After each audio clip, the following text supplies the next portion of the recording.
Welcome to the wide-open battlefield of iRacing Superspeedway, where speeds climb past 200 miles per hour and every move could make or break a driver's night. Good evening, ladies and gentlemen. I'm Eliza Bethel alongside Matt Sisler for SnB's exhibition race number 3. Man, we're going to have a fun night tonight, Matt.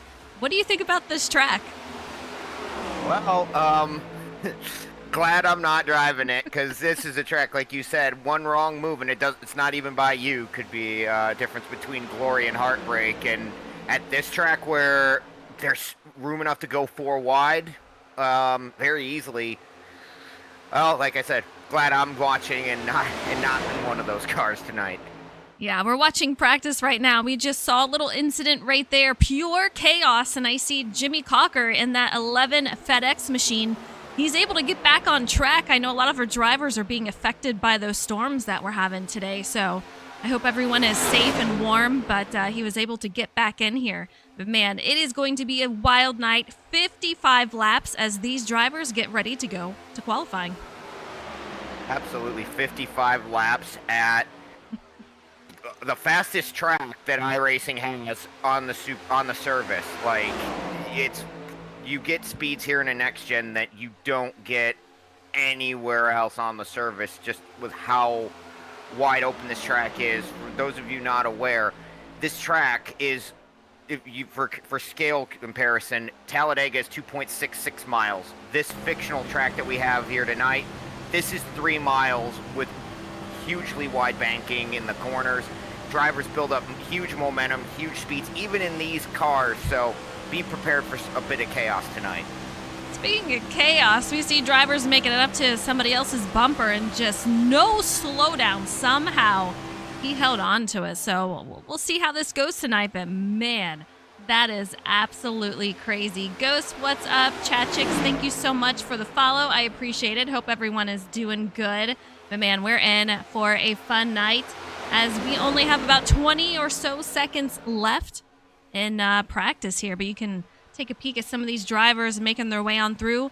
I can tell you some engines have blown as they are really testing how much they can draft behind these cars. They seem to be pretty solid on here, and I think at this point, Matt, we might be playing just a little bit.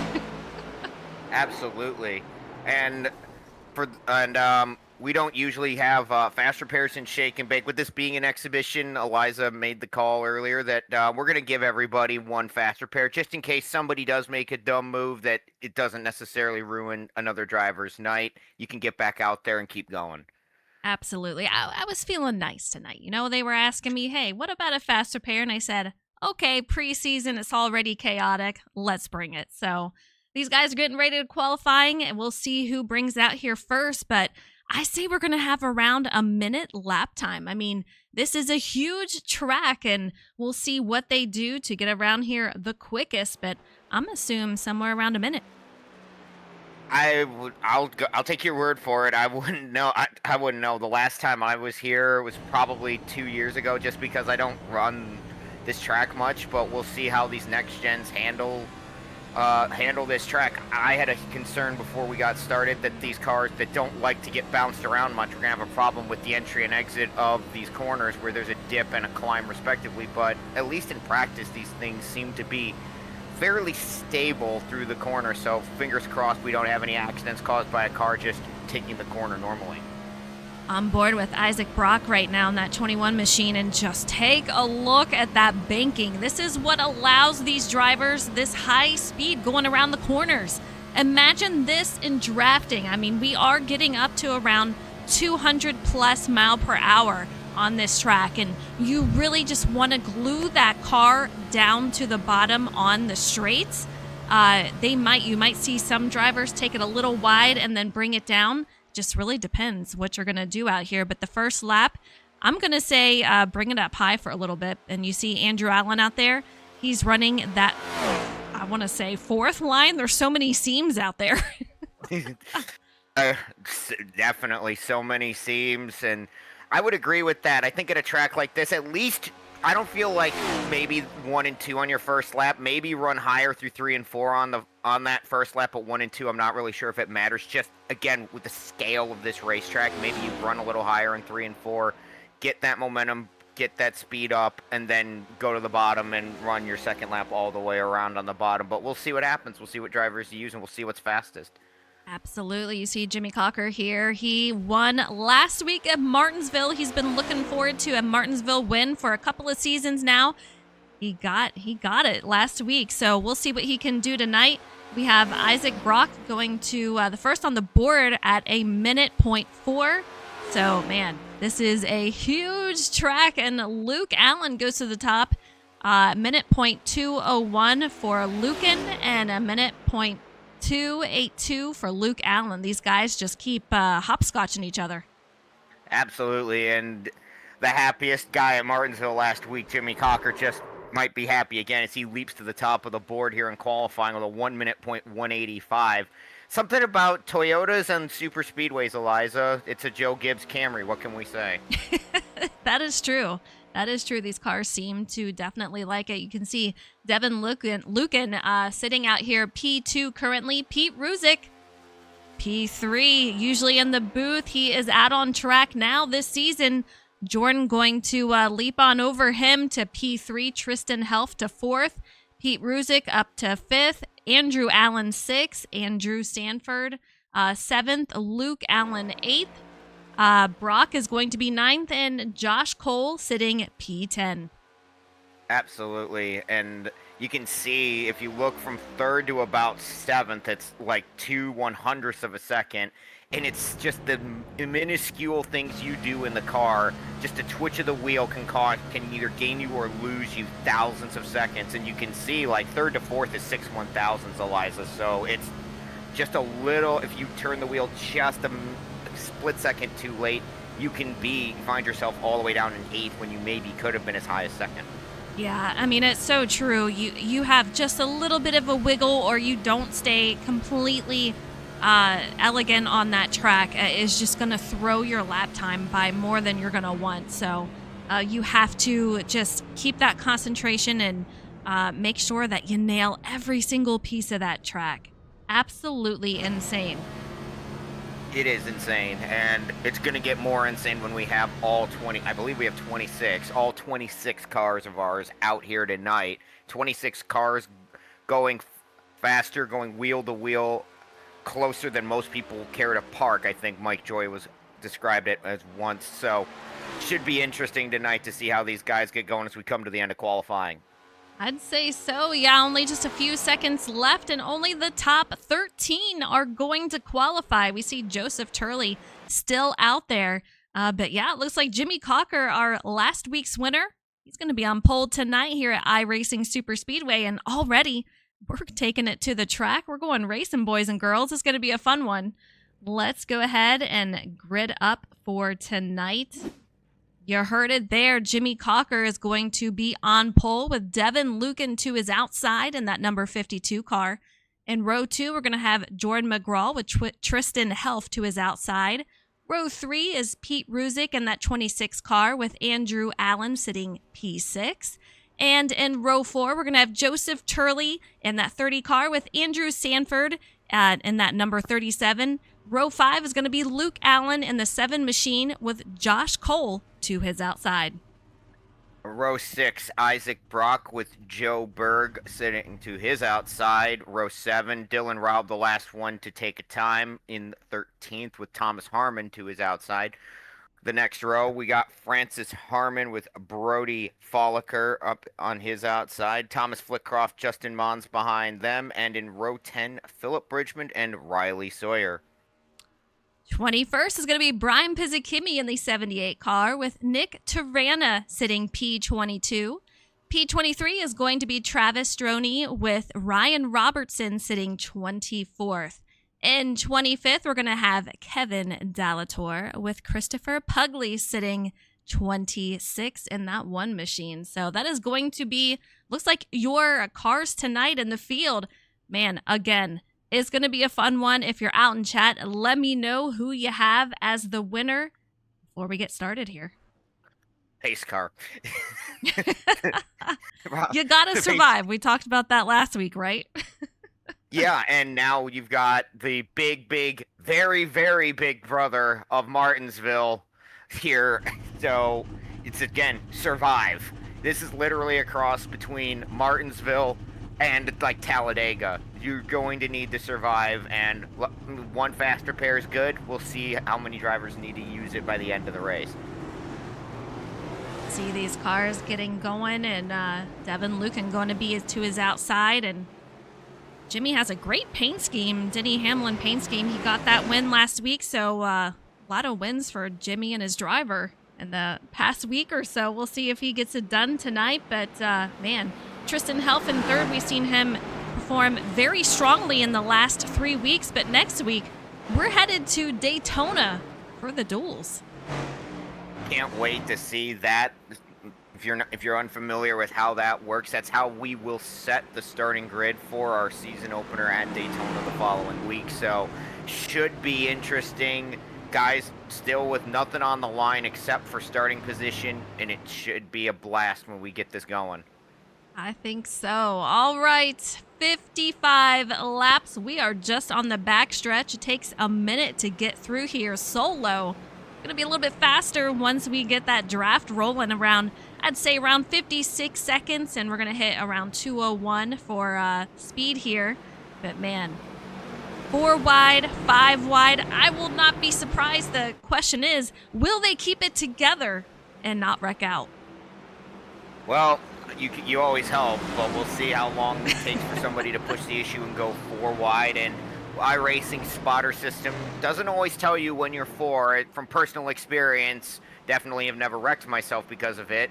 Who will give you that idea?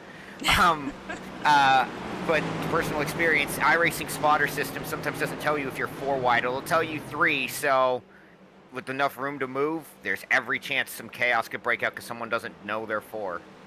And pace car really peeling off there. I almost lost it going sideways, but here we go. Getting ready to start this race. We are green here. You see him coming down the front stretch. Just give him a second. It is a long one, but here they go. 2 wide all the way through, Matt.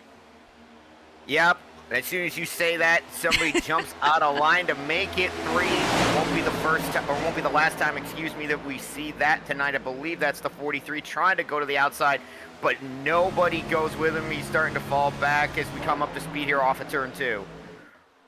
And these cars are a little bit of everywhere on the track, trying to find where they can fit in on the field here. But man, it is absolutely crazy. Take a look at that bottom line. Meanwhile, Devin Lucan with a little bit of a lead out here as Tristan begins to catch up, and we have a driver really bringing it down to that bottom lane pretty hard. That is going to be Thomas Harmon.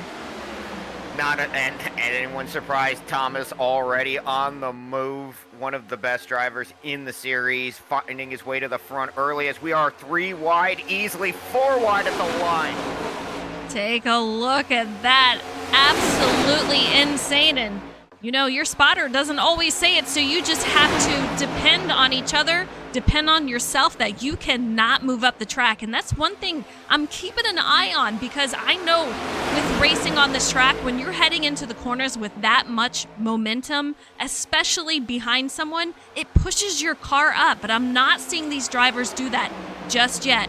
How do you think tire wear is going to be a thing tonight? I mean, it's going to be something you definitely have to manage. In the old days of iRacing, it wouldn't really matter when you go to a plate track with tire wear. Now, these cars will slide around, and like you said, momentum will push you high in the corner. So far, not really anything like that yet, but I expect we get a little bit deeper into this race. Guys are going to have to be very, very aware of their surroundings, even more so, just to make sure they don't run into each other or run over someone else. And Joseph Turley was stuck in the sucker hole right there. Just a very difficult position, but somehow made it through. And these guys just bang off of each other, going 4 wide just a second ago. You can see the 7 in the middle with 52, who was leading. That's Devin Lucan. These guys were 3 wide, still going 3 wide. And Andrew Allen, he's leading the field. That is the safest place to be until it's not when you're at a plate track. but I mean, you get out in front of the chaos. If chaos breaks out, it's always better to be either way at the front and way away from it, or way at the back where you can slow up and avoid it. Right now, he shows him the first option. He's out there and looking pretty solid. Taking a look on the rear view of Andrew Allen, Devin Lucan going to make his way up. You can see these guys just nowhere to go. I mean, we got guys underneath the apron. It looks like Jordan McGraw back there as he's trying to find his way back out on track. But man, absolute chaos. These guys are doing a phenomenal job, but can you imagine the nerves that are going on when you're trying to hold it steady? Someone who's driven this track? Yes, absolutely. Yeah. And this was in the older handling model where these cars did not like the entry to the corner. So at least that isn't the problem this time. Now it's more like, where is everybody else? So you have to be on high alert as, again, guys trying to go 3 and 4 wide, trying to get their way through this pack. On board with Travis Stroney, and you can see he's sitting about P10th currently, and there's just so many cars right here just stacked up, but he is doing a great job pushing the car in front of him, and you can't see anything in front of you. You can see the guys to the left, to the right, but you cannot see the track ahead of you. What may be happening is someone getting out of control. You have to absolutely depend on communication. Oh, man. How was your forward drive there towards the end of that little run we just Great did? job by the drivers, though. That could have been a lot bigger. I think it's only going to be Harmon who ends up spun around. That happened right at the front of the field. He was running 4th. Both Great drivers. Yeah, they were going for the same exact position. I don't think there's anything they could have done about it. He was going up, then another driver up high was going down low and just met in the middle, unfortunately. And that's the thing. Like, it was a situation where all of a sudden they're 4 wide. All they hear is 3. If that's what they heard. If they only hear 3, they think, "Oh, cool, I'm free," until there's the contact and around goes Harmon. Yeah, tough break there. This race is a long one, though. We're on lap 5 of 55, so we still got a little bit of racing left to do. These guys can get it going for sure. I mean, and really, Thomas got pretty lucky with the damage there. I don't think it's too bad. We'll see if he needs to come in and repair it. I think he'll be able to get away without the fast repair, because it could have been very easy where if he overcorrected, it could have been right back into the middle of the pack, and we could have seen anywhere near like 10 cars needing to come down and get some damage repaired. See what these drivers do. You can see a couple of them, as you said, going to come down and get that damage repaired. But, man, so far a fun race to watch. I want to go on board with Devin Lucan and have a little chat with him real quick. Devin, it's Eliza in the booth. How you doing? I'm good. How are you? I'm doing pretty good, man. You're looking really solid out there. You started second. You're out here in the lead. How is it out on track? It's pretty chaotic right now. With everyone going everywhere. Yeah, I've seen you guys go 3, 4, 5 wide. What is your strategy moving forward? Are you going to try to be a little aggressive, or maybe hang back a little bit after this? A little bit of both and kind of survive. Fair enough. All right. Well, I wish you a ton of luck. You're looking great out there, and hopefully we'll see you in the booth afterwards. Thank you. All right. You heard it there from Devin for Fast Livin' Motorsports. He's got his teammate Andrew Allen out in the field also. He sits P5 as they make their way into pit lane. Yeah, everybody coming down here. I wasn't sure about the fuel mileage, so maybe I don't know if that's going to get everybody to the end here. We'll have to see, but Devin leading almost everybody down pit lane here under caution. Chat says, iRacing is such a cool game. It'll let you run a night race at Talladega or Michigan, but can anyone tell me the problem with that? They have no lights for night racing. Yep, you can ask Bob Pockers that has no lights. Yeah, you kind of need those if you're going to run. I can tell you, though, I ran a league race. He made an oopsie and had us run at night. We ran it for as long as we could, and I can tell you at one point you could not see anything. And so we had to call it at a certain lap. But, man, it got pretty wild. It was kind of fun, but not something that I want to repeat. Oh, absolutely not. I mean, I've had it happen twice. Once at the New Atlanta before. Remember when they released New Atlanta, it didn't have lights, even though clearly the track had lights. So the guy set it to end the end of the day without knowing that there wasn't night lighting. We raced into the dark as long as we could. And I had another one with Old Daytona where, again, you look at the track, there is lights, and yet the only thing illuminated would be the cars. The surface wasn't, and it was just absolute chaos. So That is crazy. Yeah, it definitely happens for sure. Man, we had a lot of drivers still in pit lane, so I'm kind of curious if we're still doing some repairs. Ryan Robertson making his way out. We had Brian Pizzichimi, Nick Tarana still in there coming out, along with Andrew Allen, Andrew Sanford, Kevin Dallator. He's on his way out, along with Christopher Pugliese, and Isaac Brock. Looks like he has retired from the race. yeah, and looks like Sanford, honestly, probably just.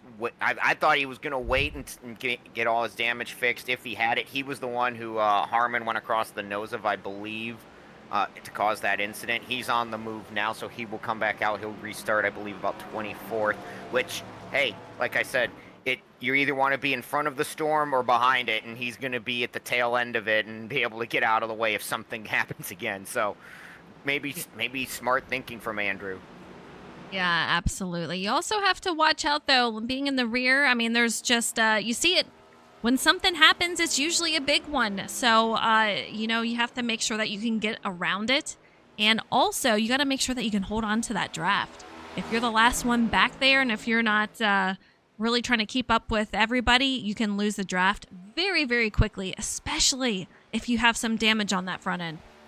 Oh, absolutely. Like you have to be calculating, and you have to be hyper aware now all the way through the field. It used to be you could be about a second back and still keep up with the draft.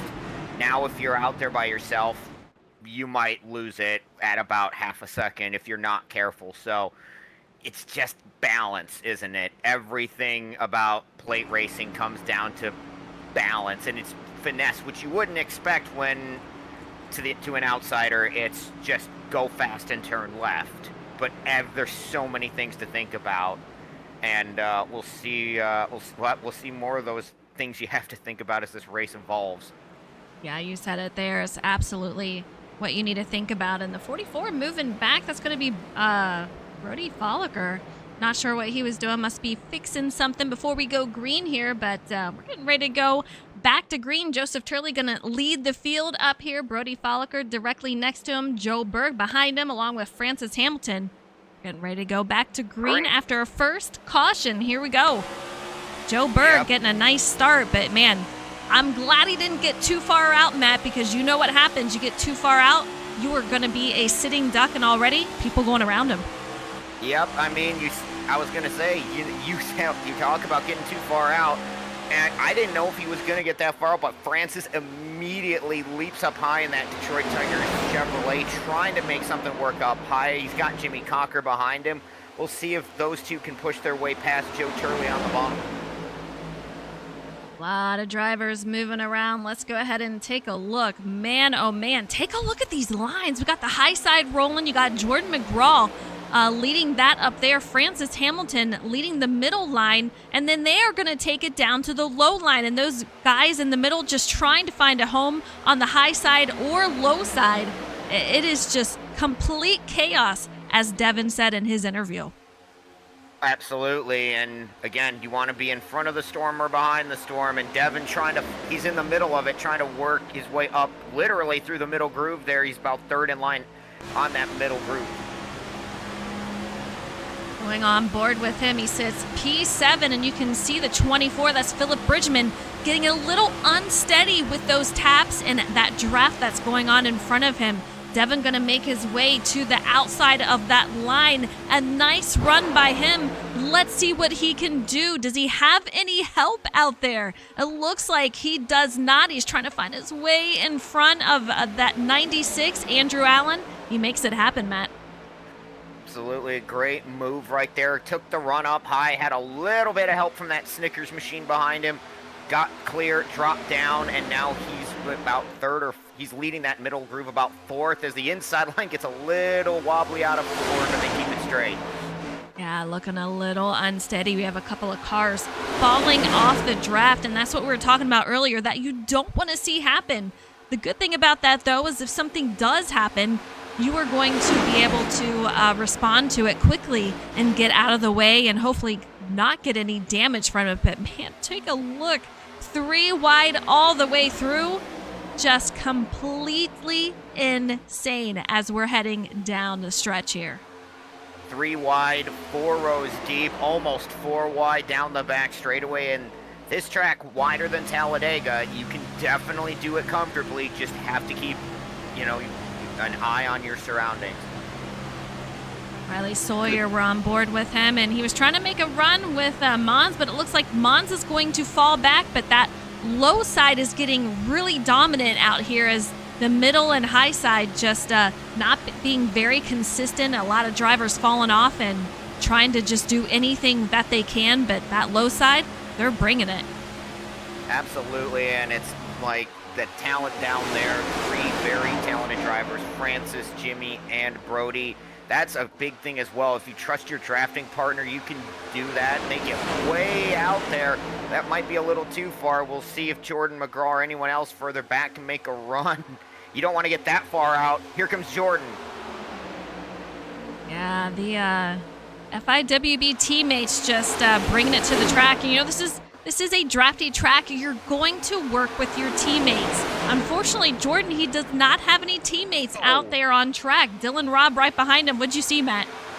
I saw the field almost get loose. Philip Bridgman in the middle of the pack wobbled on entry to turn 3. He saved it. Everybody saves it, but guys are starting to have that problem you talked about earlier, Eliza, where cars are the momentum is carrying them into the corners. Maybe some people took 2 tires or fuel only. This is going to be chaotic. Keep an eye middle of the pack because these guys are starting to fan out wider and wider in the corners. Jordan had a great qualifying position last week at Martinsville.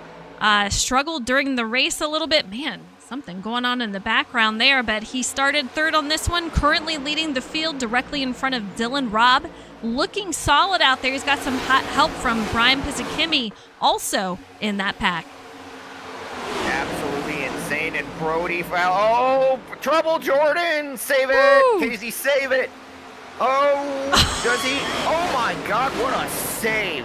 The longest save ever. What in the world did we just see? And huge props for Dylan for just holding off of him and helping him be able to save that. That is insane. Absolutely, Dylan, and give credit to Justin Mons. He was right behind it as well. That looked like Kyle Busch at Daytona from a number of years ago. What a save. That looked like it was going to be a disaster. I think Brody clipped the apron in 3. Joe followed him down there, and then Joe lost it. Great job by everybody to gather it back in.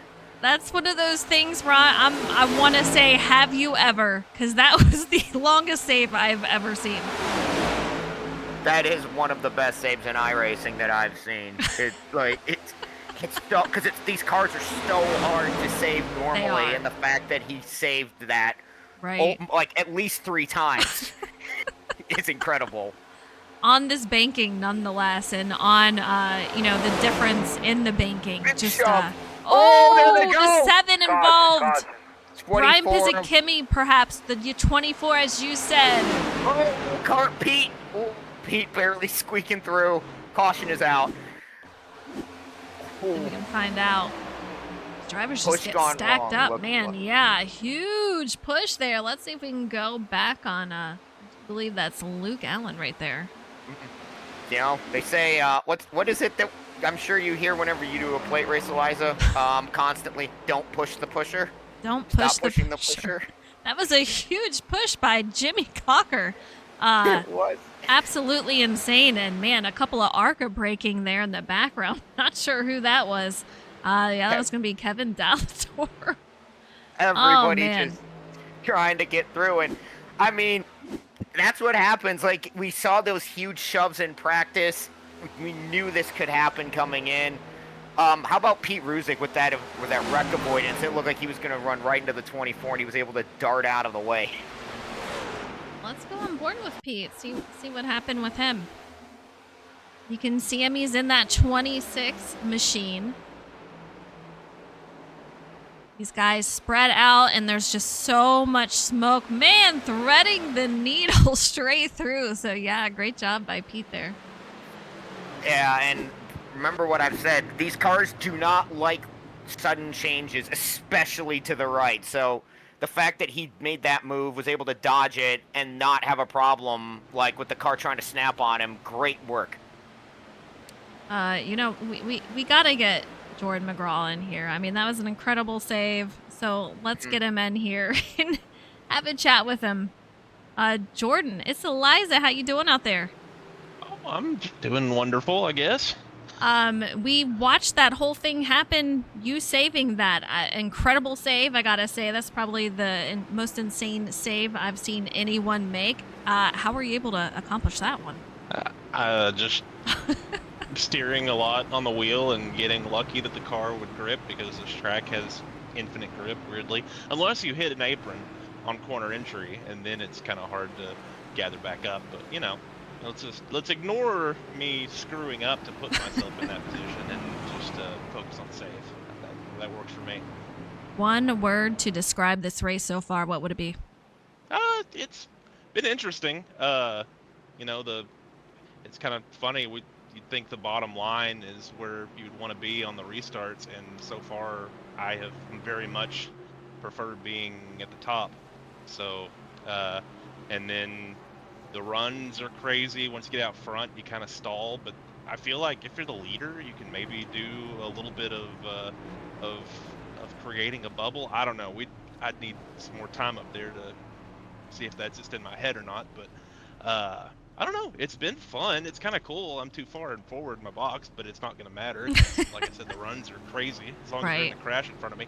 But yeah, no, it's fun. It's definitely different. It looks crazy. It looks fun. I wish you a ton of luck and a hell of a save out there. Well, thank you. I do what I can. All right, that was Jordan McGraw. I gotta try to put him back in the team there, but man, as I said, crazy save. You see him coming back out, so I'm glad we didn't mess it up too much going into pit road there.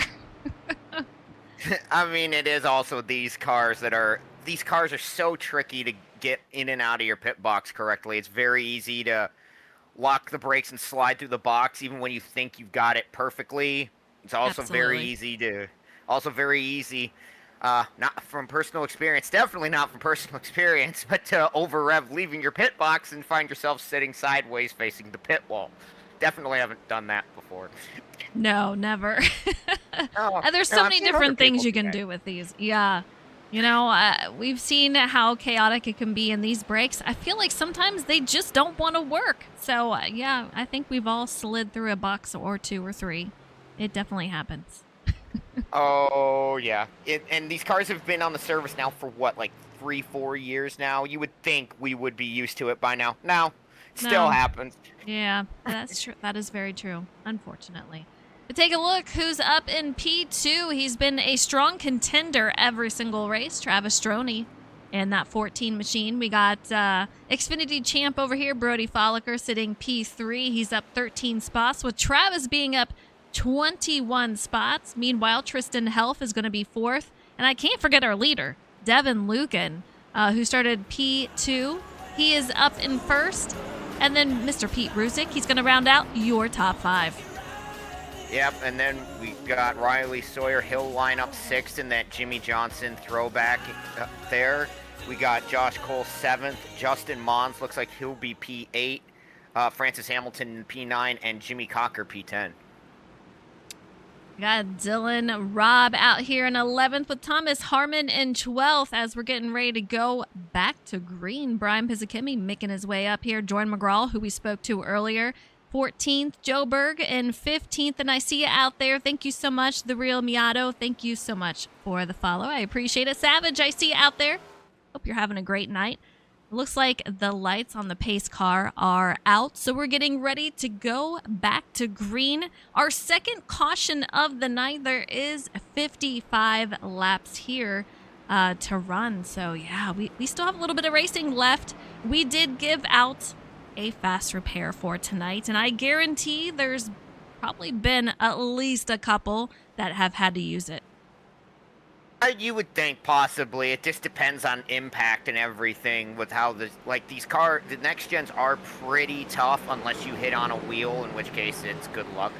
But you don't know. So maybe, I don't think Harmon would have had to use it. Maybe some of the ones from the previous incident, though, had to break it out. But you never know. So we'll see what happens. Ready, green flag. We go back to green. Devin Lucan in the lead. You see Brody Folliker. He's going to be right behind there. Travis Stroney. He's on that high side. Not a great start for him, as this is on Devin's go here. But man, looking solid all the way through. Yep, and a great jump. The front three, now front four cars breaking away, led by Lucan. Pete looking out of line out of turn two. He's going to have helps. They're going to be 2x2 off of the corner. Get ready for that pack to catch you guys, unless you can get single file quick. Man, look at these guys. Whoa, Pete's out there. They clear. Do they get back down in time? Yes, they do. Pete, that is one thing he loves, and he is great at Superspeedway racing, and he is just loving being out front right now. I can tell you that. He's won plenty of races out there on the Superspeedways, and he's no stranger to it. So I hope our beloved broadcaster from last season's gets in the booth for a win. That would be awesome to see. We'll see. But man, they are going 3 wide once again, 2 almost for the lead, just a couple of car lengths back. Absolutely, and you can see how quick things change. Travis Stroney was running about 5th at the line. It got shuffled out in turn 1, drops back to about, I'd say, 15th, 16th. So with the huge runs, he should get back up there. He's still in the draft, but man, that's an example of a run going the wrong way. Ooh, Justin Mons making a crazy move up top here. Man, a huge block on Ron Pete hard into the wall. Caution. Pete went in nose first. I think that's going to be about 8-9 cars, and the 43 of Josh Cole is on his lid. Oh, he landed it. 8-10 from the East German judge. And that is going to be a lot of cars involved here. Josh Cole, Riley Sawyer, Travis Stroney, Andrew Allen, Pete Ruzick, Francis Hamilton. Quite a bit of cars. Yeah, I think just somebody, I don't know if the 43 just started to get loose. That's unfortunate for Pete. It just nowhere to go. He and a number of cars getting right hooked up into that wall, and there's a lot of room at this track, but when you build up that momentum, if you get caught in the right rear going on corner entry, you're going straight to the wall. So that's just unfortunate for all these guys. Looked like it might have been Tristan Helf going up a little bit into the 43, hooking him. Man, he does a nice little flip at the end there. So unfortunate. We were just talking about Mr. Pete Ruzick, and fortunately getting tagged in that also. But Devin Lucan still out there, Justin Mons. These guys, we'll see if they make their way in. But Jordan McGraw, he's back up there in the top 5. Good job for Jordan. I mean, and hey, the chaos breaks out. He's in a spot where he can skate through it and get away. Good for him. He wasn't up there when it happened. Silent, I see you out there. Hope you're doing well. Savage, he says his toes lady. I know. Silent, thank you so much for stopping by. I hope you're having a great night. Nick Tirana. Feel like we haven't talked about him a lot tonight, but in that 10 machine, he is sitting P11, up 11 spots from where he started, as it looks like pretty much all of our drivers are going to make their way down pit lane.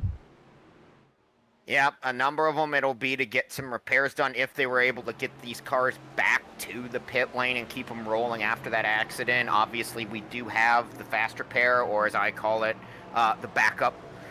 Whenever you have it, it's basically the backup car, a completely fresh race car with the same tires and same fuel load. So if you need it, it's there, and I think a number of drivers definitely going to need it after what just happened in turns 3 and 4. Yeah, that was a huge hit. So these guys are going to have to use anything they can to make their way back out there. I mean, it is a long, lonely race if you're going to be solo.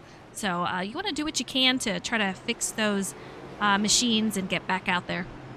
Yeah, and get them prepared to, like what you said earlier, stay in the draft, because it definitely gets lonely out there. As soon as you lose that draft, you lose like 10, 15, 20 miles an hour compared to the pack. It can be very, very lonely running a track 3 miles long by yourself. Absolutely. Justin Mons, first one out of pit road. He's currently going to be in first, leading us back, and he started 18th, so nice little gain for him out here, up 17 positions. Jordan McGraw going to be out in second. Devin Lucan comes out of pit lane in third. Mr. Jimmy Cocker sitting P4th. Thomas Harmon rounding out your top 5. Yeah, and looking back at pit lane, I think Justin took fuel only to get out ahead of everybody else taking tires. So we don't know if he took tires on a previous stop, but a nice strategy call to get him into that clean air. We'll see if it works.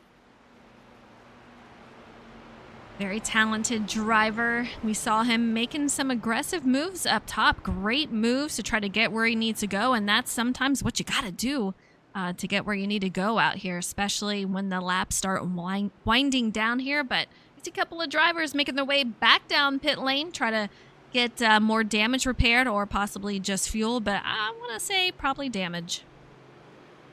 We'll see. I mean, Harmon was involved in that first incident. His Chevy looks kind of clean. Devin Lucan doesn't look like he's got anything else. Maybe it is just fuel. Maybe it is also just, self-preservation. Come back in, top off the tank, and drop further back in the field and just try to ride, because we're not even to halfway yet.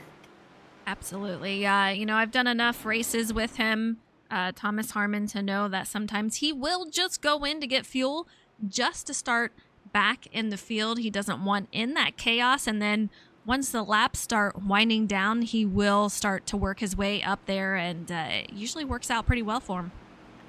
It definitely does that. He seems to be uncannily good at judging when something is going to happen and being out of the way of it. More often than not, if there's smoke in the air, he's probably going to find his way through. So we'll see what happens with this race going on. He was unfortunate he was involved in our first caution, but luckily he didn't look like he had too much damage and probably can get that Avril Lavigne Chevy back to the front.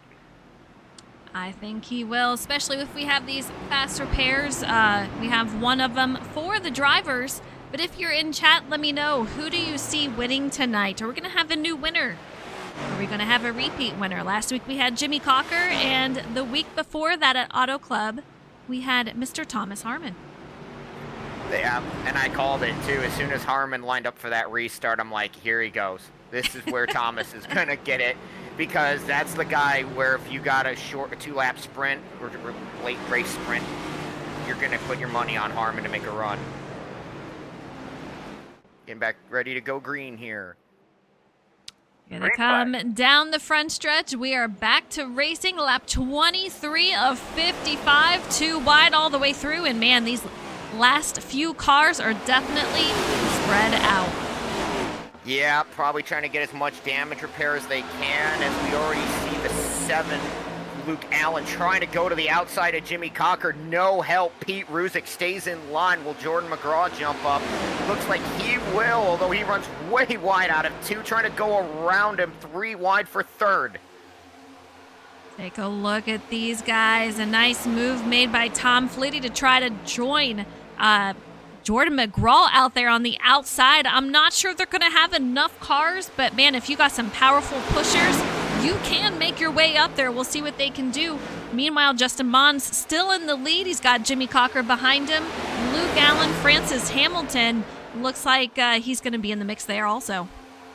Absolutely. He's starting to make his way back up through there. No help from behind, but he does have the toe off the 7. That will give him some help to get up into the fight. I believe he was about 5th or 6th at the line, and he's going to quickly have a shot here. As Hamilton goes bottom against Pete Ruzick. Oh, Pete drifts up trouble. Ooh. 7, save it. No. Into the wall. Man, oh man. Both dark cars. Oh, and the Snickers machine gets caught. Flitcroft in the wall. Luke Allen will have to have a replay on what happened here, but man, brutal hit for some of these drivers. Yeah, Francis Hamilton, who had just started to move his way up there. Unfortunately, he had nowhere to go, pretty much right in that incident as it started. Close racing, you're going to have close quarters and a lot of contact, and that's what we're seeing right now. And a little bit of, I feel like, cautions breed cautions. But a lot of damage on that number 7 dart machine there. Absolutely, and that's unfortunate. He was having a nice run, and it's just the nature of this track. It's the nature of this plate racing. All it takes is one move. Like, I don't know if you did realize that he was probably 3 wide there. You know, Francis put it 3 wide to the bottom of Pete. Pete had to come up to give him room, and if you don't get that call, you don't know. So, just unfortunate. Definitely unfortunate. We're seeing him trying to maneuver that vehicle around, probably back to pit lane for those repairs. Justin Mon's going to still be in the lead here. Jimmy Cocker second, Francis Hamilton in third. Nick Tarana, he's going to be P4 with Joe Berg rounding out your top 5. Oof, man, we cautions breed cautions, huh?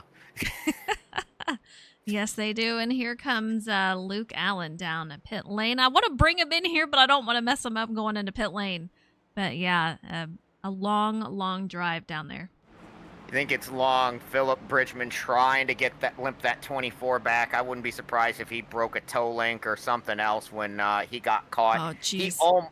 He almost escaped that too, and like I said, these cars are pretty tough unless you get hit on the rear wheels. He got hit right in the left rear, and that sent him around. So that's probably broken, trying to limp it back. And if he can, and he's still got the fast repair, you never know. He could get back out there, but unfortunate for that Biff throwback. Man, he is just, not looking good out there. But man, he almost, like you said, he almost made it past. Unfortunately, not so much. He got tagged right at the end there. Just really, really sad to see. Yeah, and the thing was, he was right behind it. It looked like the 7 was gonna save it.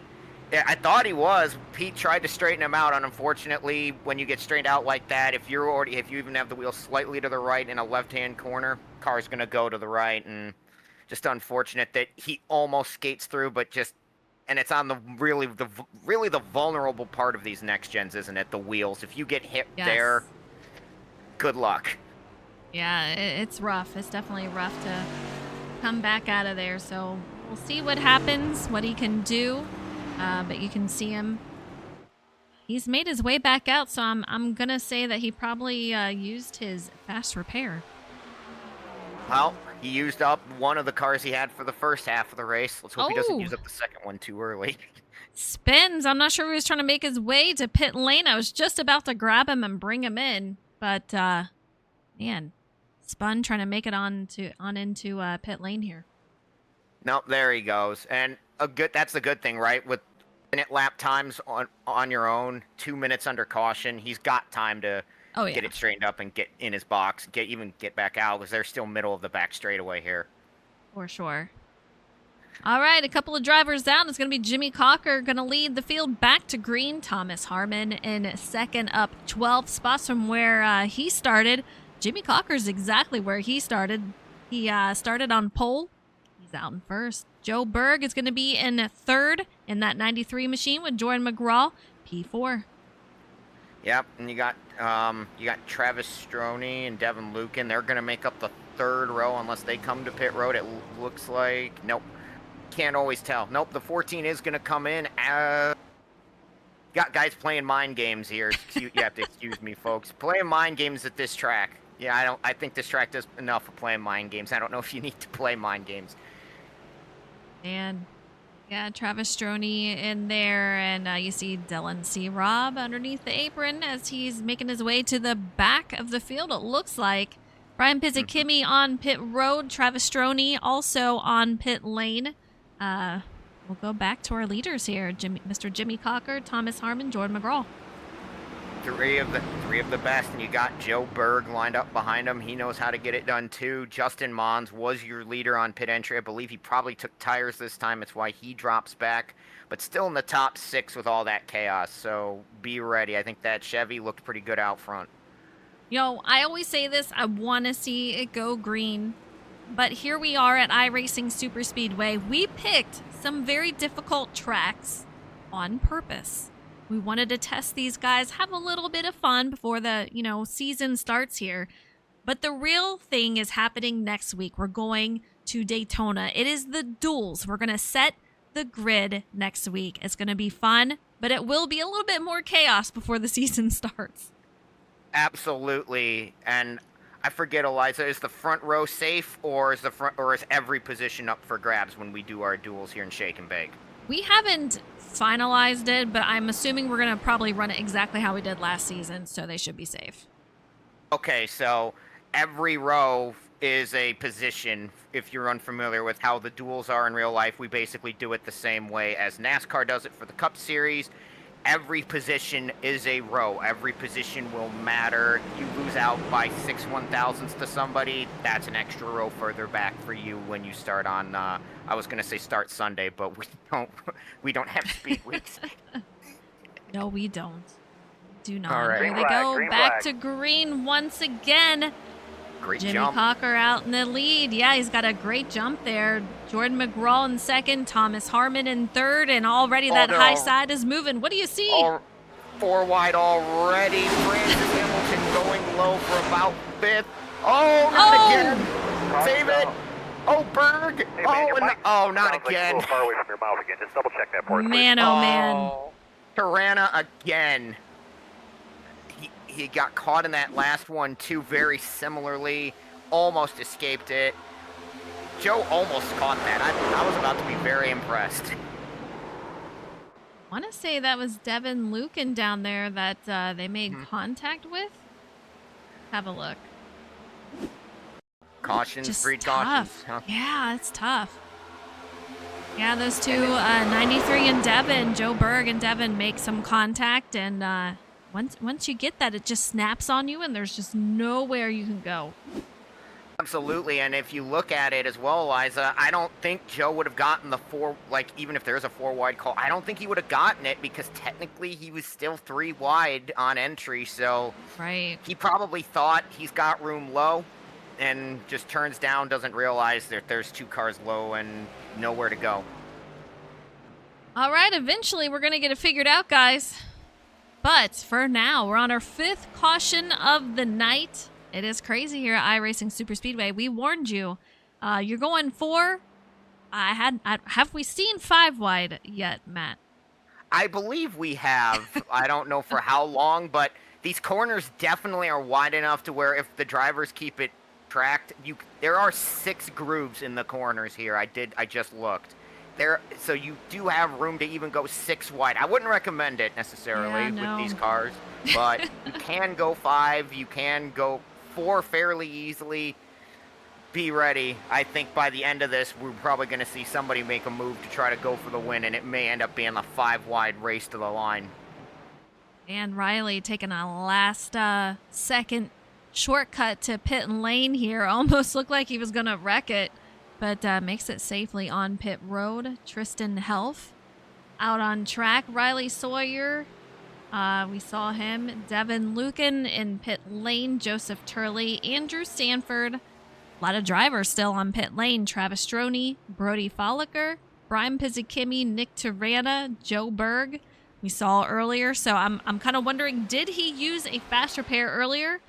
And you know what? Let's have a chat with him. Let's find out.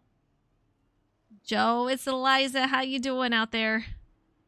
We're done. You're done. No, I hate to see it, man. Just when you think you're going good, you're getting it done, just pure chaos. Yeah, it's hard. Spotter doesn't say 4 wide, so We were just talking about it's hard that. to know when you're 4 wide and when somebody's all the way on the bottom while the rest of the field is by the wall, then it's really hard to know. Right. So, Yeah, absolutely. what are you gonna do? So the fast repair is used up, and we're pretty much done, huh? Yeah, we hit so hard the first time we needed to push down pit road to avoid towing, and Ouch. I barely even hit on the second one. I thought I had it saved, and apparently the little bit of contact that I had just was enough to rip the left front apart, and they just said too much damage, we're done. Man, so unfortunate. You hate to see it. You had a good run out there, and hopefully this is the bad luck this week, and it'll give you some good luck for next week in Daytona. Get the nerves out, you know. There you go. Get the nerves out, Absolutely. wreck it the first time. Now we're good. We don't have to wreck anymore. Exactly. You got it. All right, Joe, take it easy. Thanks. You guys have a good one. All right, you heard it there from Joe. Man, oh man, what are you gonna do with these guys? They're just crazy out here, and as he said, as Matt has told us, they don't tell you 4 wide. You just have to just know that you have to exactly hold your lane. And if somebody comes up to you or down to you, honestly, there's probably not going to be much that you can do. Hold on and hope you can save it.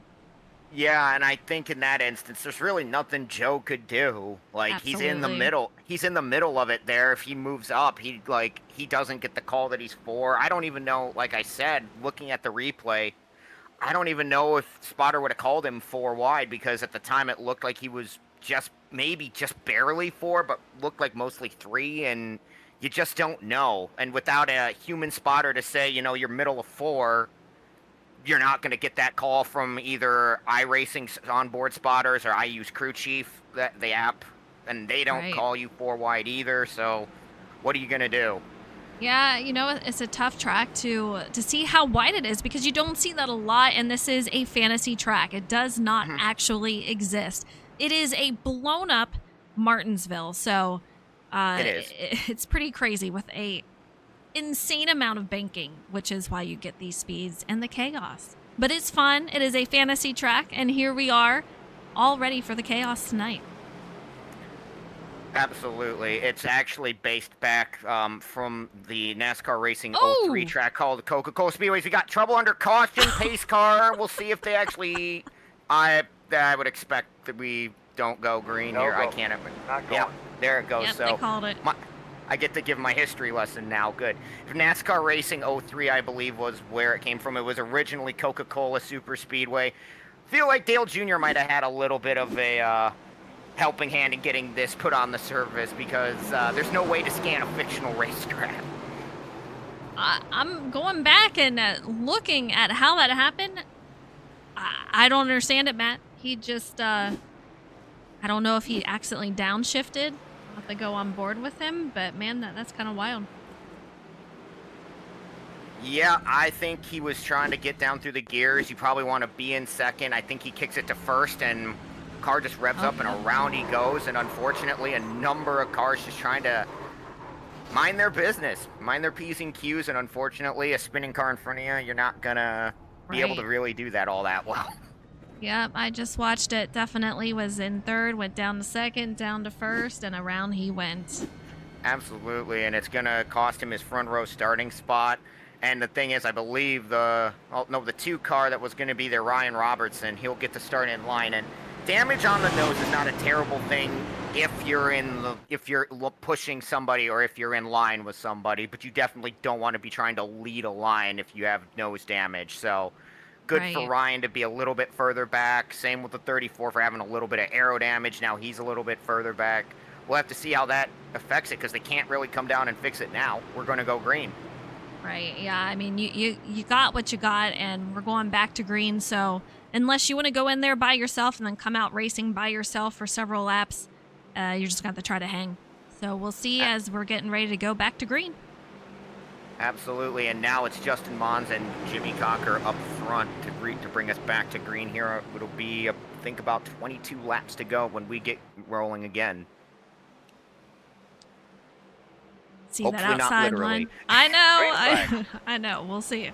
Lap Green. 33 of 55. We are green. Justin Mons with a nice lead out. We're gonna have Thomas too far. Harmon. Yeah, we're gonna have Thomas Harmon having a nice run up to his bumper, but you can see he gently makes contact with him, not to mess him up, and have another caution out here yet. but we're green and we're moving. Yet. Yet.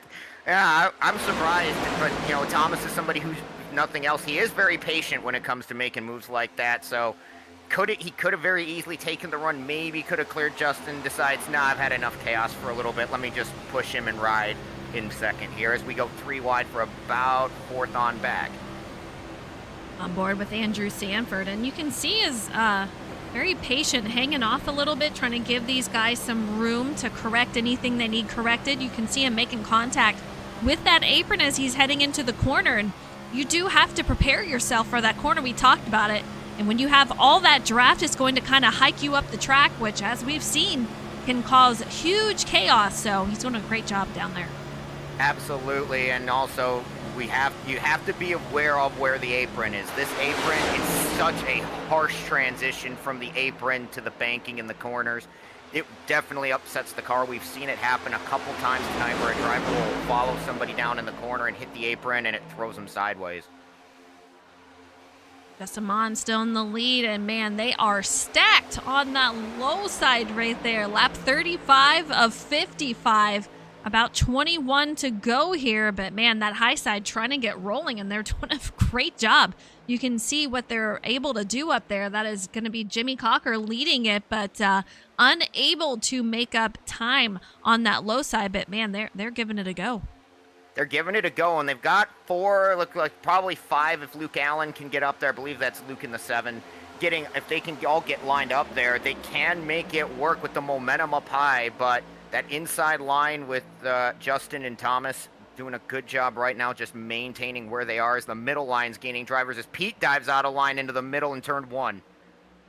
Yeah, man, you can just see how scattered they go when that corner hits. I mean, it's pretty difficult to hold your line, especially when those tires start to go.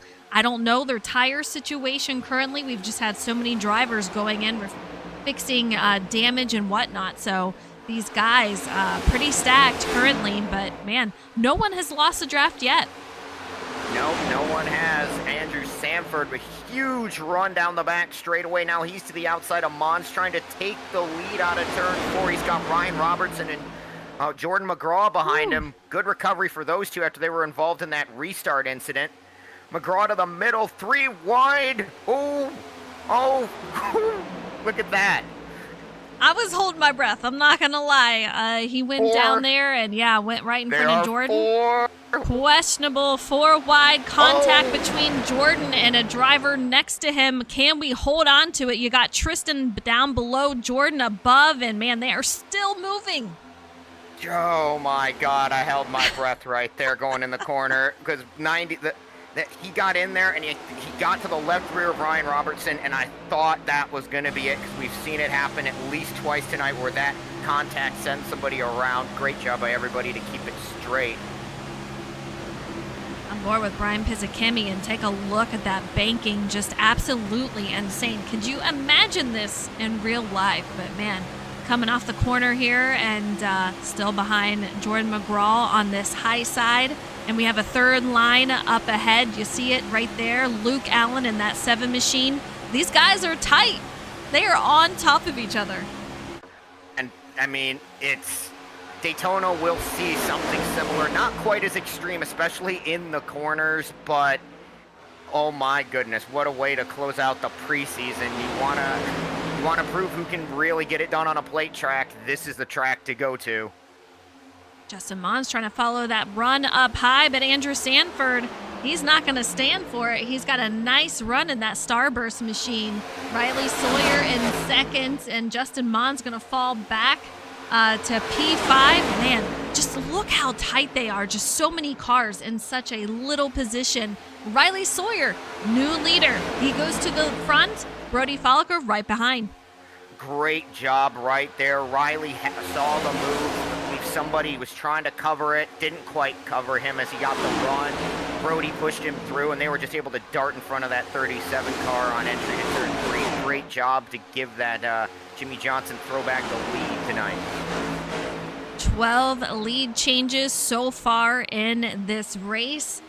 Our most recent leader is going to be Riley Sawyer. You see him right there. 5 cautions for 16 laps and lap 39 of 55.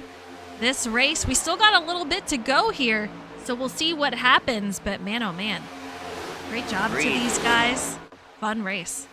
Absolutely. Getting way out there, those first 3 cars, Riley, Brody, and Andrew. Justin Mons leading the pack back to them. Yeah, and that's the thing, right? Like in the older cars, like maybe the Gen 4s, that kind of gap, maybe you could maintain it and break away if you were good enough on the pushes. But with these things, there's just so much drag that unless you're like, about a second and a half clear the cars behind, it's just you're getting caught, even being like 8 car lengths out there. A lot of side drafting from the 4, and looks like Andrew Sanford.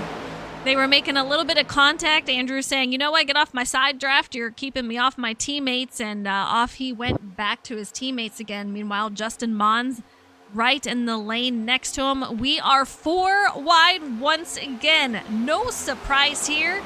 These guys always make it interesting. 4 wide at a track you can do that at, but again, watch out for some you chaos. Harmon, is he saving it? Around he goes, and no, he doesn't save it, but I think he keeps it off of everything there. It's all on you, man. It's all I don't on know you. if he You made make the call contact here. with one car, but Looked like maybe Ryan good. Robertson got a little bit of him. see him hit the apron right there. Ooh, yeah, Ryan Robertson got some left front damage there, but 68. And just a rough break there. Absolutely. It looked like he and Dylan Robb went into the corner side by side, and don't know if Robb got the apron. Harmon, you can't quite count that as a save because he did spin, but He did. considering he didn't wreck it, I think you can give it like about a half credit because there's like very little damage on that car, so he's gonna be able to continue. All right, let's have a chat with Mr. Riley Sawyer. Riley, it's Eliza in the booth. How you doing out there? Not too bad. Chaos for this race. Insane. You started off, you gained 19 positions. How's your car doing? What's your strategy going forward? It's been pretty good. I've kind of hung at the back most of the race, but avoided some of those wrecks. And so now I just took a big run on the top lane and moved up here. But I would say I'm gonna try to hold the bottom the rest of the race, but the runs are just too big. I don't know how that's gonna work. How important is teammates out here at iRacing Superspeedway? Definitely very important, because if Brody wanted to, he could drive right by me. Even with all that 3 minutes of damage, he easily could. Yeah, absolutely. Well, you're looking solid out there. I wish you a ton of luck, and hopefully we can talk to you in the booth after the race here. Thank you. All right, you guys heard it from Riley Sawyer. Hopefully I didn't mess him up because everybody went in except for him. So hopefully I didn't distract him there, but yeah, he's got a solid run so far. Yep, him and Justin Mons, and Justin's played strategy in this race before. We saw him take fuel only a couple stops ago to get the lead, get track position. You want track position, we'll see if it pays off. Said it right there. We'll see what happens with him. And yeah, I'm kind of curious. How many drivers have a fast repair left? How many drivers used him? I wish that was one thing that I could see. That'd be great to know. That would be really helpful if iRacing could put like even a check mark next to the drivers' names on the entry list. That way you could just something to be able to let us know when there's fast repairs. Because obviously you don't have fast repairs in most of the races here on iRacing, officials or leagues. A lot of people don't like to use them. But exhibition race figured let the drivers have their backup cars in case of chaos breaking out, and we definitely have had chaos breaking out. I think so. Fun note of the race, our two biggest movers for the race as far as where they started at and where they are now is going to be Riley Sawyer, who is our leader. He sits P1 and he's up 19 spots from where he started. And Travis Stroney, he is also up 19 spots from where he started. He sits P4. Impressive, and I know the runs here, chat, everybody, seem like you can make a run to the front pretty quickly, but it's also keeping yourself clean, keeping your car clean, trying to not get taken out. So it's impressive for these guys to be able to fight their way up through, as we actually see Travis come down pit road to maybe top off on fuel or get some damage repair. Yeah, I'm kind of wondering if it's going to be a fuel situation like what we talked about earlier with Thomas Harmon here. I'm not seeing any damage on his machine. Doesn't mean there isn't any, so we'll see how long he stays in. Is he just going to top off and choose to go in the rear as he suspects more chaos? And it looks like that's exactly what he's going to do. Yeah, and it's, again, just yeah, it's a tactical thing, isn't it? Like, you have to figure out when do you want to be at the front, when do you want to be at the back.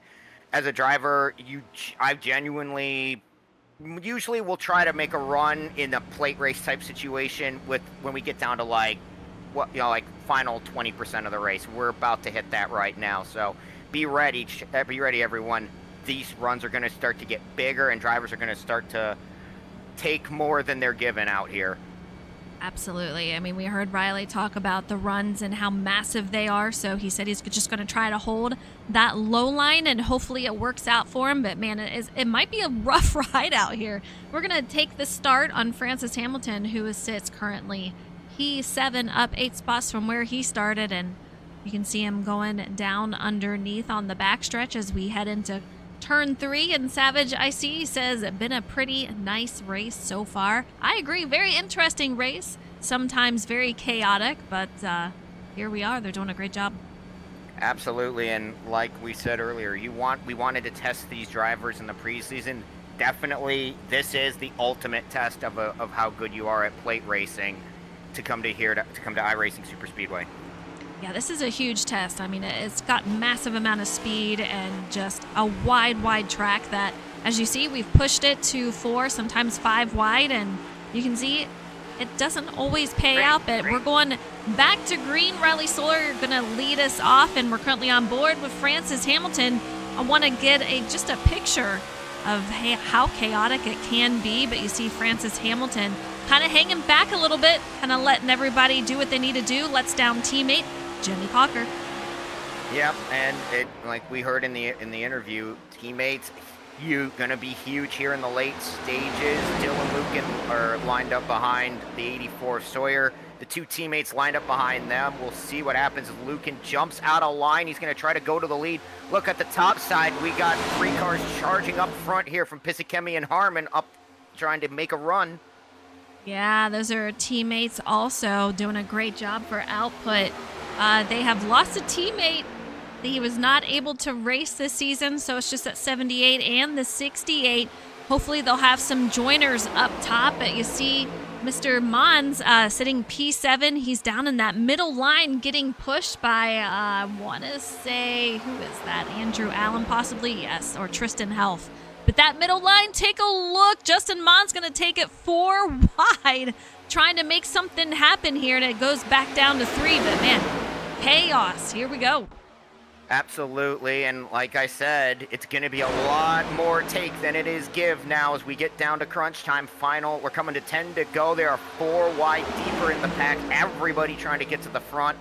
And it's basically going to be, if you can get the nose in there, maybe you can get the whole car in there. So be ready for drivers to really push the issue as we get further and further into the race. Very close between Dylan Robb and his teammate, Brody Folliker. Those 2 almost made contact, but they managed to keep it off of each other. And Brody Folliker on the move up the track, and the 84 going to dive down low, almost underneath the apron. He's down there with Luke Allen in that 7 machine, but they are just getting swallowed up by the runs on the high side. And the runs, and it's always a thing, right? Like in a plate track, runs are massive, especially up high. It's why when you see real life Daytona, why a train, as they call it, can form, because everybody wants the momentum. Everybody wants to run up high and keep their cars safe. Here, it's just more about momentum and getting to the front. So we'll see. The top line might be the preferred line as we get further into this race. Look who's found his way back to the lead. It's going to be Justin Mons. Brody Folliker looks like he's trying to challenge that lead. He is unable to make it pass as Mons moves down to protect it. Tristan Health, he is left in that middle line, and it looks like in the Brody. wall. Yeah. saved it. We stay green. Man, Mon's trying to incredible. cover the 44. Here comes Lucan. Lucan come. trying to go low. Mon's blocking like it's the last lap of the Daytona 500 out here, trying to stay in front. Devin Lucan wanting to challenge his position as the leader, but Brody Folliker gives a nice shove to Mons out there. Devin Lucan, he's going to need some help on that middle line. That's going to be Andrew Allen in that 96 machine behind him. And man, they are doing a great job pushing him up there. Where's Thomas Harmon going? He gets back in line, trying to make a line between that first and middle row. Was not working, but here he is, right behind Pete Ruzick, who's in that 26 car. What was it that you said about Pete? He loves this type of racing. He's very good at it. Well, Yes. look where he is. I was about to say, where did he come from? Because he was he was like outside the top 10, maybe around top 15, and all of a sudden now he's up challenging for the lead as we come to about 9 to go. No surprise there. He's a great communicator also. He'll tell you exactly what he wants to do, what he needs from you. And if you're pushing too much, he'll let you know. But he's got a good strategy on board when he runs those super speedways. And Thomas Harmon, same with him. So between the two, they can make some magic happen. Absolutely. I don't think they're going to want to stay behind the two cars. Pete Woo! trying to go to the outside on the 44, but that's going to... Oh, there's the line for Harmon, and Mons moving down. Does he cover? Woo, barely covers in front of Harmon in time. Now he drops to the bottom to cover the 52 on entry to turn 3. That's probably the right call. That 52 had a huge head of steam. Good job to stay in front of it. 8 laps to go, and Justin Mons completely controlling every lane out here, just moving everywhere he needs to go to keep that lead. It might catch up to him soon enough, though, but that 52 giving him a nice shove as we're going into the corner. Yep, and Jimmy Cocker was able to get a good push to Harmon as we enter turn 1. They now are side by side for the lead. Look at this, Jimmy Cocker to the top side, 3 wide. Oh my goodness, this is getting wild. 3 wide for the lead. These guys were absolutely insane coming down the backstretch here. Still on the move, a lot of movement. They're heading down the track trying to make another lane. 38 Tristan Health side by side with the 68 who has Jimmy Cocker at the top here, but it's going to be Tristan Health to the lead. Great job right there to get in the lead, but just as soon as we say that, here comes Luke Allen looking for the lead. He's got a little bit of help. The side draft at the line. I think he has it, but he's not going to stay there for long unless Harmon can get there and give him some help, which I think he's going to as we hit turn 1. You see Andrew Sanford in that Starburst car really trying to find anywhere he can take it to gain position. But, man, there's just nowhere to go right now. The top 3 drivers on top of each other. Andrew Allen, Justin Mons, Tristan Health, nose to tail. And then we have that high side momentum. Take a look at them making their way up through the field. Everybody, and like I said, everybody trying to get to the front. And the problem is, Eliza, isn't it, that like if your run stalls out there with you and you have no help, you go to the back. That's what happened to that 37, because he made a run trying to get out to I think about 5th, and it just went nowhere. He hit the corner and dropped back to the tail of the pack. He's got 5 laps to try to find a way back to the front here. On board with Brody Folliker, he sits P5. You got the 96, Andrew Allen on the outside. FIWB, very, very strong out here, but take a look at the wiggle that we have from Dylan. Oh, there They've go. spun. Mons in, Harmon in it. All right, save your Aw, stuff. Save man. Oh, and Sanford almost got through it. I think I can count that as a save. I don't think he hit anything, but whoo boy. Ooh. We knew that was coming. Yeah, just piled up there. Riley Sawyer involved again. Andrew Sanford, Andrew Allen. Really, really unfortunate. Thomas Harmon was right in the center of the storm, and this time, unfortunately, nowhere to go. Straight into the wall. Heartbreaker for some of these guys. I'm thinking those faster pairs are quickly running out for the field here. Some of them might have one left in their pocket, but man, I don't know how many it would be. Again, this would be very helpful, iRacing, to have that checklist. So if anybody from iRacing happens to be watching this, for next update, please. Help Please. us out. All right. I want to bring Tristan in here. See what he's got to say. Tristan, it's Eliza. How you doing out there? Hi. How you doing? How's the I'm car? alive. The car, just chaos. Chaos everywhere. You know, How are you going to mind-boggling me. survive the next few laps here to the finish? I'm probably not. I'm gonna probably end up over there, wall over turn 4. You know, somewhere out in the pond. Might wave from you. You know, hanging out with an alligator or two. Hopefully not, but anything is possible here. It's been a crazy night, but we see you in the booth. You've had a fantastic run for these preseason races. What are you thinking going into the duels next week? It is another super speedway. Do you think it's going to be as chaotic? No, because there's not 7 lanes of racing. But I feel more comfortable at Daytona than here. It's just, Yeah. I hate it. Madness. It is absolute madness, but you're looking solid out there. I wish you a ton of luck. Hopefully I don't give you the booth jinx because it's happened a few times tonight, so you're welcome on that one. But yeah, you're looking great.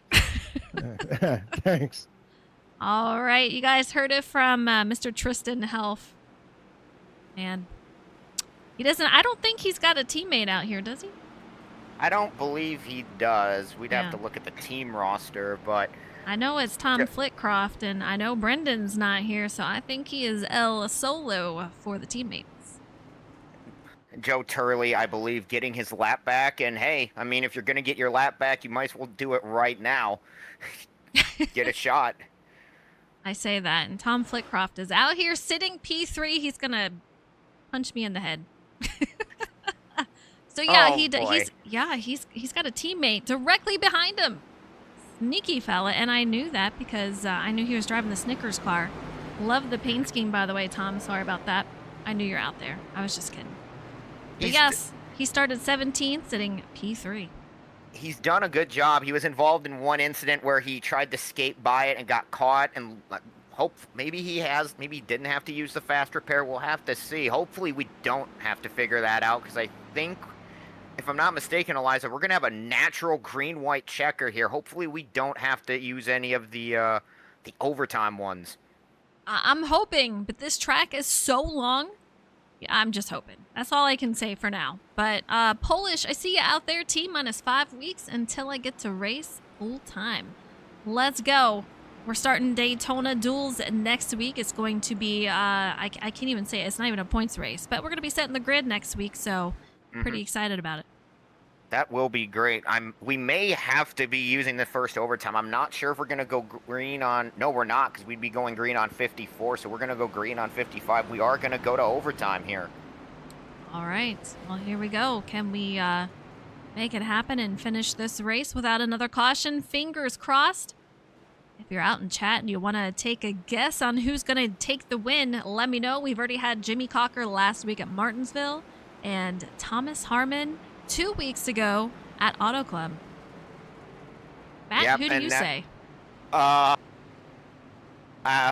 Anybody in the top 10. I mean, I say that, and there's guys who have won plate races when they've been entering turn 3 and 11th or You're 12th. not wrong. Like was it James Busher? Like, everybody dies and he passes them all to win from like 15th. So, That is true. If anything is taught you super speedways, anyone can be a winner. Doesn't matter where you are. yeah, and I mean, that's why Joe Turley getting his lap back here, like, even if he's there, if he can stay up in the draft, if chaos breaks out and he's in the right spot, he could slip through. Yes. We'll find out, but hopefully it doesn't come down to that. It'll be interesting if it does, but I want to see it finish green. And it's going to be interesting. We do have teammates right here. Tristan Helf, Tom Flitcroft for Minutemen Motorsports here. We'll see what happens, but Dylan Robb going to lead the outside. He's got a few cars behind him, but man, this field has shrunk.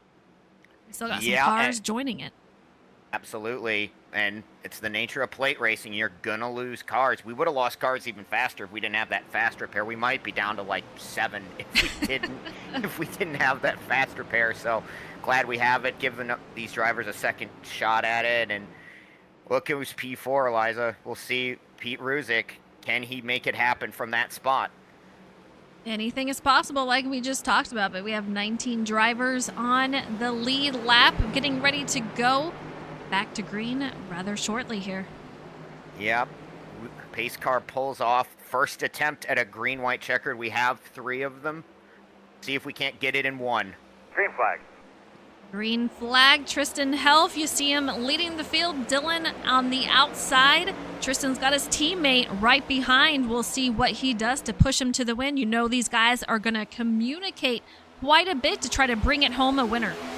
Absolutely, and that's such a big thing. If you're in a team chat with your teammates, especially at a plate race like this, being able to communicate on where to go, it's so much easier than trying to like use TeamSpeak or the microphone, or like the in-race server to like communicate. We'll see what happens, but here comes Lucan and Cocker up high. And a lot of movement, but Devin Lucan, he's kind of sitting in between the lanes. A little surprising here. I would pick one and try to block that. He goes to the inside here. Jimmy Cocker on the outside. Tristan Helf, he's going to be P3. And, man, take a look. That 2 machine going to be right behind wide. Ryan Robertson. Yeah, 3, 4 wide. Take a look. Thomas White Harmon in that flag. 3rd lane. Here we go. Yeah, white Cocker. flag. Cocker to the middle. He kicked Lucan out of the groove. 4 wide deeper. They're going to be 4 wide for the lead. Oh, no. Huge at the front. wreck. Cocker in trouble. Does he straighten it out? Flitcroft. Flitcroft Oh got through. my. Tom Flitcroft is going to Flitcroft. win. The Unless he only has one. a problem. The only escaped one to through. make it through. That is And- insane. We're racing back. It's not over for second. Oh my God, Tom Flitcroft from nowhere. He 4th still on the white has. flag. Yeah, he still has turn 3 and 4 to make it through. Just El Solo. Ryan Robertson not too far behind. Brody Folliger sitting 3rd. Jimmy Cocker somehow, like you said, makes it through here. But Tom Flitcroft finally coming out of turn 4. He's going to become your iRacing Superspeedway winner. That's unbelievable. And Ryan Robertson with damage, he's going to lose out to Brody Folliker, but still come home on the podium. Jimmy Cocker up to 4th when we take the flag, and Justin Mons was 19th starting that final lap, and he comes home P5. Your chaos, but Tom Flitcroft is your winner here. Let's see. Joseph Turley, I want to have a peek at this wreck here. It goes up way past that. Oh my goodness. Yeah, it looks like just guys trying to make the move. Like I said, it's going to be a lot of take at this point. I think it was the 96 tried to go to the middle, and it's just no one's going to give that ground, are they, on this last lap? No, that is absolutely insane. You can see everyone congratulating Tom Flitcroft, who is known to be a Superspeedway winner. I mean, I want to say he won last season at Superspeedway, so not his first rodeo out here, but it is for iRacing Superspeedway and SnB. What a way to introduce SnB to iRacing Superspeedway, huh? How about that for a finish? I promise you, I have never seen a finish like that. Just pure mayhem. Pure mayhem. Five wide, and I thought they could do 5 wide. I don't quite. If everybody gave each other room, I think they could have. The problem was, you're not going to give room that late in the race, so. Yeah, anything goes, and it definitely went. It definitely went. Wait. All right, we're going to have Tom Flitcroft celebrate out here, but man, what a wild, wild finish. We're going to watch him do some donuts, celebrate. Man, oh man. Matt, that finish, though, I like I said, I don't think I've ever seen anything like it. Definitely not that I can remember. I think the closest, I did mention the James Busher finish. I think that's the closest thing I can think of where everybody wrecks in the corner, except this time it wasn't from P11 escaping. It was P4 on the white flag. Great job by Tom. Great job to save it too. I think he was on the apron at one point and managed to drive out of it and get the win. Man, incredible. Tom, it's Eliza. Congratulations. You are the winner of iRacing Superspeedway. You survived. What did you think making it through that? You know, sometimes it takes a little bit of luck to win these and a little bit of skill, but mostly luck. I led 1 lap today, and that's all that mattered. So I got to go buy a lottery ticket or something. I don't know. Yeah, we saw you out there working with your teammate. Unfortunately, it didn't end up so well for him. But man, did you see what happened in your rear view? Did you see him all disappear? Yeah, I saw it, and at that point, I was just kind of hoping that everybody would wreck, because if 1 or 2 cars made it, I was just a sitting duck, like you saw at the end of the Daytona 500 when they, Right. had misfortune. So, I was just watching the mirror the whole time, and after I somehow saved my car, I don't even know, how bad I got hit there or anything, but it felt like I was hanging on for dear life. So thankful I was able to hang on to it and bring it back home and score the victory somehow. So, like I said, takes some skill and a lot of luck sometimes. Strategy going into super speedways, what is it usually? Is it to hang out in the back, or are you trying to be aggressive early to get some positions? I mean, normally I'll race up front as most as I can in these, but I haven't been on iRacing a whole lot lately, as you know. So I mean, trying to race the chase camera on NASCAR 25 on Xbox and coming over here and putting yourself in the cockpit view, that's quite a bit different. Yeah, it's a lot more challenging. So at the beginning of the race, I realized I'm like, oh, I'm out of my league here. I'm a little bit rusty, so I fell to the back, so that way I wouldn't cause a huge crash, because I don't, you know what I mean? I don't want to do that. And then I got caught up in another wreck about halfway through that, I was just a victim of something else that happened. So I lost my fast repair, and so after that, I'm like, well, I can either just go for it and have fun, or I can just sit around and just wait for it to happen. So I played a little bit of both, made a few runs up through the field and fell back, and just kind of was trying to feel out the draft and what I could and couldn't do. And then, at the end, it was just, there were a lot of different things that happened, and ultimately just I had the right scenario work out where Tristan and I got linked up at the end, and we were just telling each other, we're like, just gonna stay together, and whatever happens and I'm not sure. I haven't looked at the replay yet because I haven't backed out of the sim here, but they got together going into one, and it was just like I said, survival and a little bit of luck. So super thankful. Good to be here. Always a great time racing SnB. Appreciate you guys putting everything together for us, and we'll be back again for Daytona in a week, right? There you go. I know, and you got some fans out in chat. They're excited that they have a Tom Flitcroft win, so take that on over to Daytona and let's have a repeat. Yeah. Hopefully we can have some good racing, have a few less wrecks, and I'm sure we'll have lots of 2 and 3 wide racing. So it'll be a good, entertaining race for sure. All right, great win out there tonight, Tom. Good job. Heck yeah! Thank you guys. Of course, of course. All right, Matt, we got Brody Folliger across the line, snags it from Ryan Robertson, but I got to call out these 3 drivers, the biggest gainers in position of the night, and they finished 1, 2, 3. Absolutely, and a great job to do that on a plate track. It just shows you don't need to qualify to have a good finish at these tracks. Brody, if you got me, talk us through what you saw on that last lap, because smoke went in the air. How'd you get through it? Yeah, I don't know. Since I got involved in that crash earlier, I had been fixing damage. I had it like 7 minutes at one point, and I finally got it fixed on that last restart, and I was kind of hoping they would wreck again, for me to get a little bit better track position. But we took the white, and I was stuck on the bottom pretty much all the way in the back, and I was like, well, I don't think we're in contention for this one. And then the whole field died, and I hung a left onto the apron and was able to just basically 4-wheel slide all the way around the corner and never got caught, and somehow kept my momentum and drafted up to the 2 car and second place. I think this is second place 2 weeks in a row. But yeah, it was a very wild, very fun race.